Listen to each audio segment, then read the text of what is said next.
Hi friends, स्वागत है आपका आपके अपने चैनल आद्यंत ज्ञान में। इस चैनल पर आपको एजुकेशन के हर एक टॉपिक से रिलेटेड कंटेंट मिलेगा। तो अगर आपने अभी तक हमारे चैनल को सब्सक्राइब नहीं किया तो प्लीज़ इसे सब्सक्राइब कीजिए और नीचे दिए गए बेल आइकन पर जाके क्लिक करें ताकि आपको हमारे वीडियोस की नोटिफिकेशन टाइम पे मिलते रहे। हाय फ्रेंड्स, स्वागत है एक बार फिर से क्विज सेक्शन में। तो जैसे कि आपको पता है 20 क्वेश्चंस, 4 ऑप्शंस, 3 गलत 1 सही, हर एक क्वेश्चन के लिए 5 सेकंड का time. So without further do चलिए शुरू करते हैं। आपका पहला क्वेश्चन आपकी स्क्रीन पे। प्रधानमंत्री मत्स्य संपदा योजना के अनुसार भारत सरकार का एक लक्ष्य है कि फिशर्स, फिश फार्मर्स और फिश वर्कर्स की इनकम डबल करना बाय द ईयर। आपके ऑप्शंस हैं ए 2022, बी 2024, सी 2025 या फिर डी 2026। आपका समय शुरू होता है अब।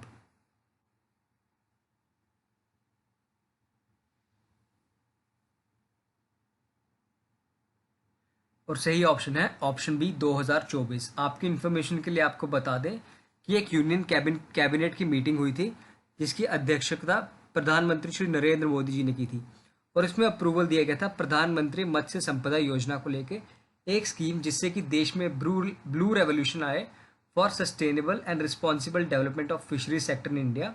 और इसके 2 कंपोनेंट्स होंगे जिनका नाम होगा सेंट्रल सेक्टर स्कीम और सेंट्रली स्पॉन्सर्ड स्कीम। इसकी टोटल कॉस्ट जो है प्रोजेक्ट की वो है 20,050 करोड़।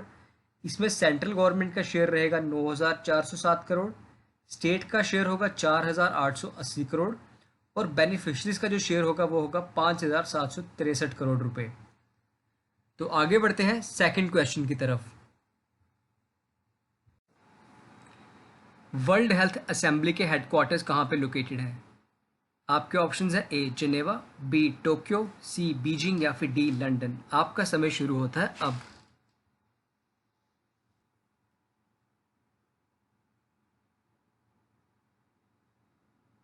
तो सही ऑप्शन है ऑप्शन ए जिनेवा, स्विट्जरलैंड, जहां पे वर्ल्ड हेल्थ असेंबली के मुख्यालय स्थित है।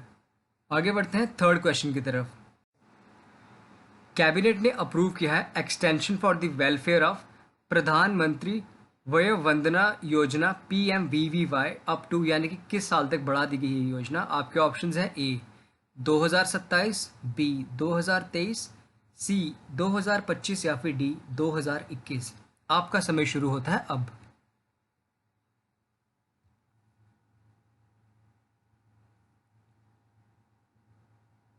तो सही ऑप्शन है ऑप्शन बी 2023।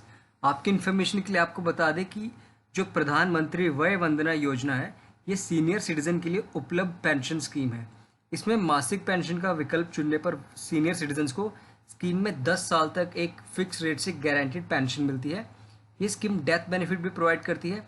इसके अकॉर्डिंग जो नॉमिनी होता है उसको रिटर्न वैल्यू वापस की जाती है। इनिशियली पॉलिसी काफ़ी कम टाइम के लिए थी, तो अब इस पहले ये थी 2020 तक 31 मार्च, अब इसको एक्सटेंड कर दिया 3 साल के लिए 31 मार्च 2023 तक। इसमें एलिजिबल सिटीजन्स वही हैं जो 60 ईयर से अबव हैं। आगे बढ़ते हैं फोर्थ क्वेश्चन की तरफ। BCG जो वैक्सीन है वो किसकी ट्रीटमेंट के लिए यूज़ की जाती है? आपके ऑप्शन हैं ए कैंसर, बी मेलिटस डायबिटीज, सी TB या फिर डी एड्स। आपका समय शुरू होता है अब।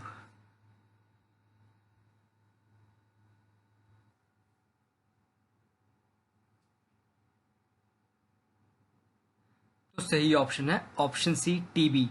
आपकी इन्फॉर्मेशन के लिए आपको बता दें कि BCG जो कि है बैक्यूलस क्लैमेट गॉरिन, एक वैक्सीन है जो कि यूज़ करती है एक लाइव एन्यूटेड स्ट्रेन जिसमें कि जो पैथोजन होता है इन्फेक्शन कॉज करने वाला, उसकी जो पोटेंसी होती है यानी कि इन्फेक्शन कॉज करने की क्षमता वो आर्टिफिशियली ख़त्म कर दी जाती है, बट जो उसकी कैरेक्टरिस्टिक्स होती हैं वो सेम रखी जाती हैं ताकि बॉडी उससे लड़ने के लिए एंटीबॉडीज़ बना सके, हमारा इम्यून सिस्टम स्ट्रांग हो सके। और इंडिया के साथ बहुत सारे लैटिन अमेरिकन अफ्रीकन कंट्रीज़ में भी ये यूज़ की जाती है। करंटली जो हमारे ICMR यानी कि Indian council of medical research है उसने इस BCG वैक्सीन का वो दे दिया है कि 10 महीने तक इसका हम ट्रायल करेंगे फॉर द ट्रीटमेंट ऑफ कोविड-19 और इसके इफेक्ट देखे जाएंगे एल्डरली पीपल पर अबव 60 ईयर्स कि क्या ये वैक्सीन इफेक्टिव है, क्या ये मोर्टेलिटी रेट कम कर सकती है इन कोविड-19 पेशेंट्स और नॉट। आगे बढ़ते हैं फिफ्थ क्वेश्चन की तरफ। आयुष्मान भारत मिशन कब लॉन्च हुआ था? आपके ऑप्शंस हैं ए 2016, बी 2017, सी 2018 या फिर डी 2019। आपका समय शुरू होता है अब।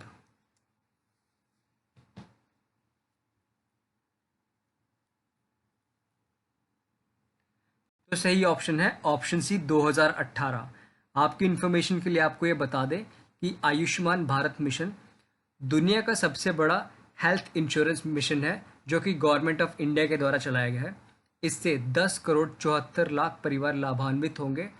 इसमें हर एक परिवार को 5 लाख रुपए तक का मेडिकल इंश्योरेंस है, जिससे कि वो अपनी हेल्थ ट्रीटमेंट करवा सकते हैं किसी भी प्राइवेट या गवर्नमेंट हॉस्पिटल में। इसमें बहुत सारे इलनेसेस भी कवर हैं। और आपको बता दें कि अभी हाल ही में आयुष्मान भारत मिशन के अंडर 1 करोड़वें पेशेंट ने अपना ट्रीटमेंट करवाया है। और एक स्टेटिस्टिक्स के अनुसार जितने भी आयुष्मान भारत मिशन के अंदर ट्रीटमेंट हुए हैं उसमें 54% प्राइवेट हॉस्पिटल्स में ट्रीटमेंट हुए हैं। आगे बढ़ते हैं 6th क्वेश्चन की तरफ। WHO के एग्जीक्यूटिव बोर्ड के चेयरमैन किसको नियुक्त किया गया है? आपके ऑप्शंस हैं ए हर्षवर्धन, बी संजय त्यागी, सी प्रीति पंत या फिर डी बलराम भार्गव। आपका समय शुरू होता है अब।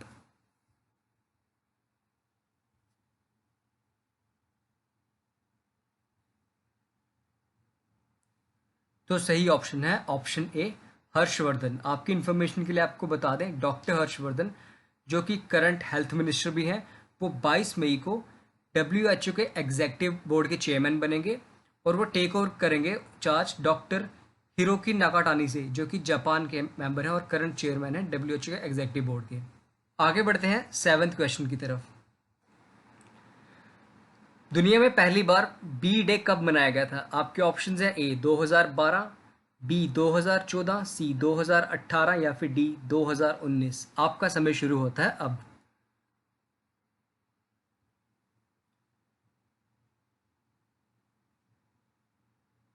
तो सही ऑप्शन है ऑप्शन सी 2018। आपकी इन्फॉर्मेशन के लिए आपको बता दें कि जो बी डे मनाया जाता है, वर्ल्ड बी डे, ये मनाया जाता है एक तरह से श्रद्धांजलि देने के लिए या फिर उनके योगदान को याद करने के लिए, जिनका नाम था एंटोन जेंसा, जो कि एक स्लोवेनियन पर्सन थे और बी कीपिंग यानी कि मधुमक्खी पालन के पायनियर थे, जिनका जन्म हुआ था 20 मई 1734 को। और यूएन में एक मेंबर स्टेट है स्लोवेनिया, उन्होंने एक प्रपोजल रखा था दिसंबर 2017 में कि हर साल 20 मई को वर्ल्ड बी डे मनाया जाए। जब सभी ने इसे मान लिया तो उसके बाद 2018 से हर साल 20 मई को वर्ल्ड बी डे मनाया जाता है। आगे बढ़ते हैं 8th question. National anti terrorism day कब मनाया जाता है? आपके ऑप्शंस हैं ए 19 में, बी 23 में, सी 21 में या फिर डी 22 में। आपका समय शुरू होता है अब।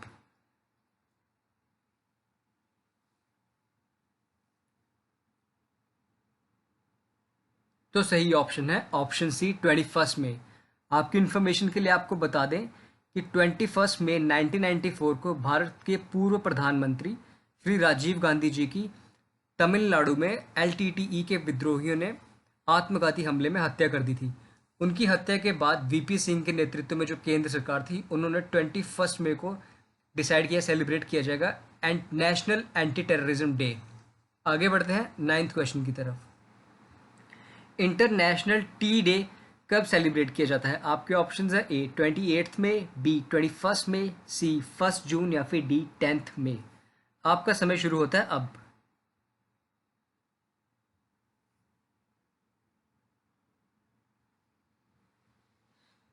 तो सही ऑप्शन है ऑप्शन बी 21 मई। आपकी इन्फॉर्मेशन के लिए आपको बता दें कि इंटरनेशनल टी डे सेलिब्रेट करने के पीछे रीज़न ये है कि जो टी प्लांटेशन में जो मजदूर हैं उनकी प्रॉपर लेबर राइट्स, उनके वेजेस और उनके सोशल स्टेटस का पूरा ध्यान रखा जाए। इसके लिए इंटरनेशनल टी डे सेलिब्रेट किया जाता है। आगे बढ़ते हैं 10th क्वेश्चन की तरफ। Ministry of human resource development यानी कि मानव संसाधन विकास मंत्रालय ने एक नई मोबाइल एप्लीकेशन बनाई है कैंडिडेट्स की हेल्प करने के लिए जो JEE और नीट की तैयारी कर रहे हैं। उस एप्लीकेशन का नाम क्या है? आपके ऑप्शंस हैं ए नेशनल टेस्ट प्रयास, बी नेशनल टेस्ट विकास, सी नेशनल टेस्ट अभ्यास या फिर डी नेशनल टेस्ट विकल्प। आपका समय शुरू होता है अब।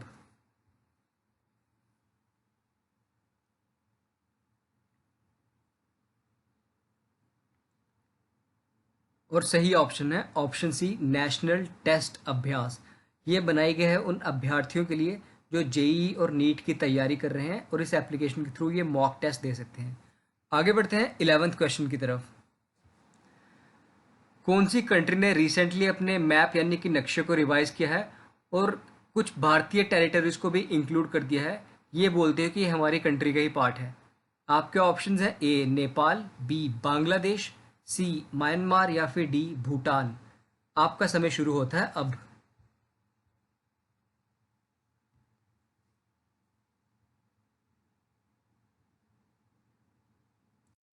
तो सही ऑप्शन है ऑप्शन ए नेपाल।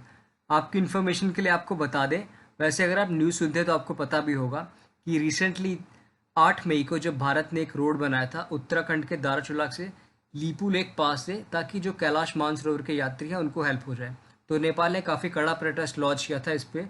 ये बोलते कि लीपू लेक पास के आगे पीछे का इलाका नेपाल का है और काला पानी के इलाके को लेकर इनमें भारत और नेपाल में काफ़ी बार वर्बल स्पैट्स भी हुए हैं।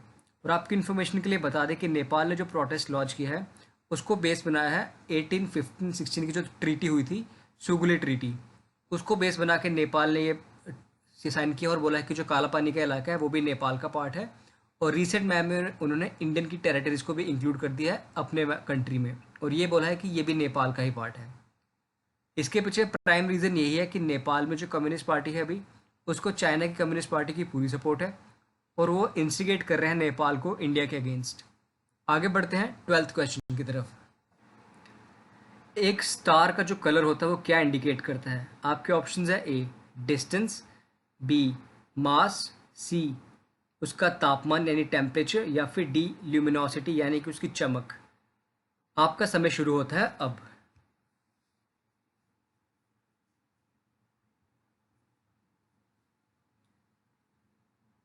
और सही ऑप्शन है ऑप्शन सी टेम्परेचर, यानी कि एक स्टार का जो कलर है वो उसके टेम्परेचर का इंडिकेटर होता है।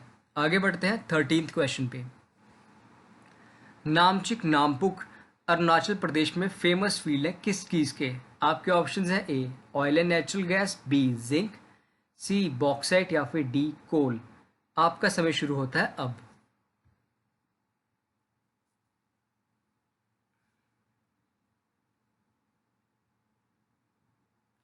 और सही ऑप्शन है ऑप्शन डी कोल। आगे बढ़ते हैं 14th क्वेश्चन पे। इंडिया का जो भूटान को मेजर एक्सपोर्ट है वो निम्नलिखित में से कौन सा है? आपके ऑप्शंस है ए सिल्क, बी टिम्बर, सी पेट्रोलियम या फिर डी इलेक्ट्रिसिटी। आपका समय शुरू होता है अब।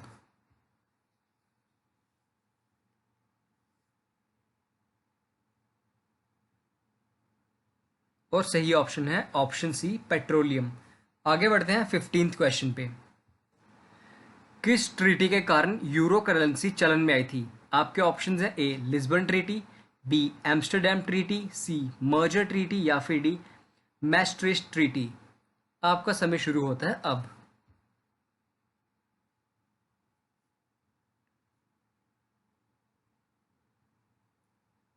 तो सही ऑप्शन है ऑप्शन डी मैस्ट्रिस्ट ट्रीटी। आपकी इन्फॉर्मेशन के लिए बता दें कि मैस्ट्रिस्ट नीदरलैंड में एक जगह है जहां पे ट्रीटी साइन हुई थी 1991 में। आगे बढ़ते हैं 16th क्वेश्चन की तरफ। मंडल कमीशन किस प्रधानमंत्री के कार्यकाल में बनाई गई थी? आपके ऑप्शंस हैं ए मोरारजी देसाई, बी इंदिरा गांधी, सी राजीव गांधी या फिर डी वीपी सिंह। आपका समय शुरू होता है अब।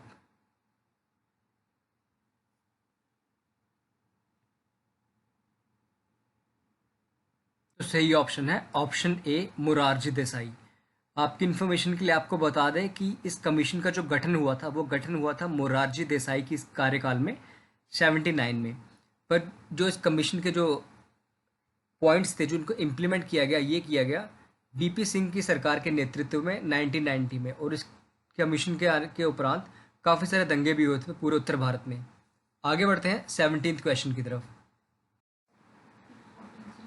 दुनिया की पहली मेजर स्पोर्टिंग इवेंट कौन सी है जो कि रिज्यूम हुई है आफ्टर कोरोना वायरस पैंडेमिक? आपके ऑप्शंस हैं A Commonwealth Games, B Afro Asian Games, C Bundesliga या फिर डी विंटर ओलंपिक्स। आपका समय शुरू होता है अब।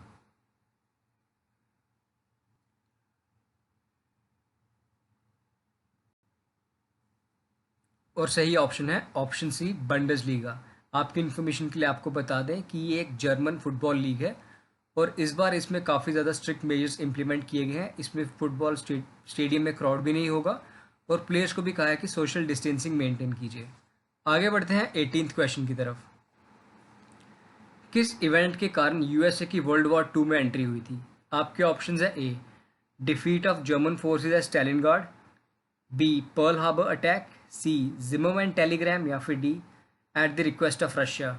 आपका समय शुरू होता है अब।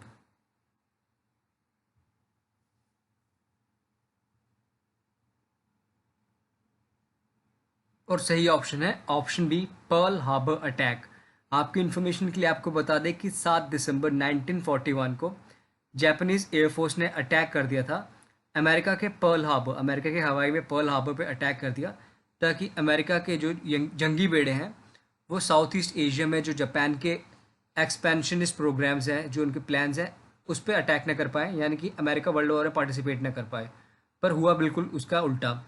इसी के कारण अमेरिका वर्ल्ड वॉर 2 में भी आया और उसके बाद जापान में हिरोशिमा और नागासाकी में उन्होंने जो एटम बम बरसा के जो कहर बरसाया वो सारी दुनिया जानती है। आगे बढ़ते हैं 19th क्वेश्चन की तरफ। किन 2 कंट्रियों ने सबसे पहले वॉर डिक्लेयर किया था जर्मनी पे ड्यूरिंग वर्ल्ड वॉर सेकेंड? आपके ऑप्शंस हैं A USA and USSR, B USSR and France, C Britain and France या फिर डी इटली एंड स्पेन। आपका समय शुरू होता है अब।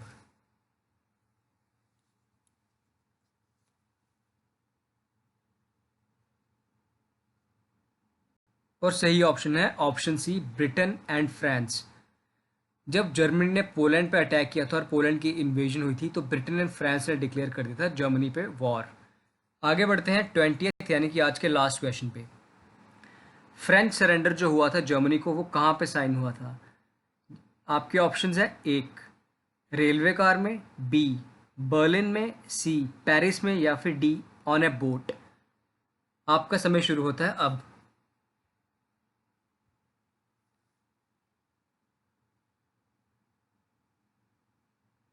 और सही ऑप्शन है option A in A railway car.